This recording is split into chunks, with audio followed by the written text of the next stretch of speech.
காவிரி ஆறானது தமிழகத்தில் சுமார் 24 லட்சம் ஏக்கர் நிலப்பரப்பை பசுமையாக்குகிறது. அது குறித்த ஒரு செய்தி தொகுப்பை இப்பொழுது பார்க்கலாம்.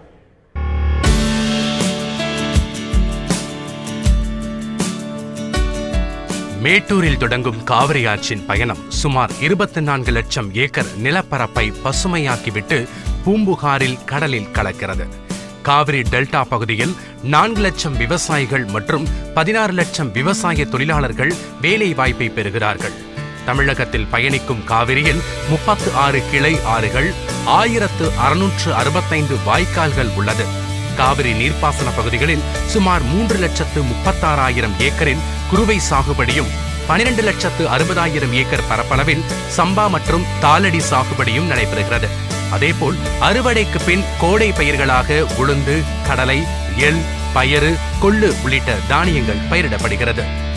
1924ஆம் ஆண்டுக்கு முன்பு வரை தமிழகத்தில் 6 லட்சம் ஏக்கர் நிலம் மட்டுமே நீர்ப்பாசன வசதி பெற்றதாகவும், மேட்டூர் அணை கட்டிய பிறகே அது 24 லட்சம் ஏக்கராக அதிகரித்ததாகவும் ஆய்வாளர்கள் தெரிவித்துள்ளனர்.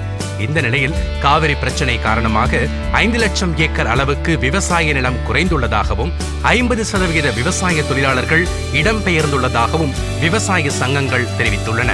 அதேபோல் 1 லட்சம் ஏக்கர் விவசாய நிலங்கள் வீட்டுமனைகளாகவும் தரிசாகவும் மாறியுள்ளதாக அவர்கள் குற்றம் சாட்டியுள்ளனர்.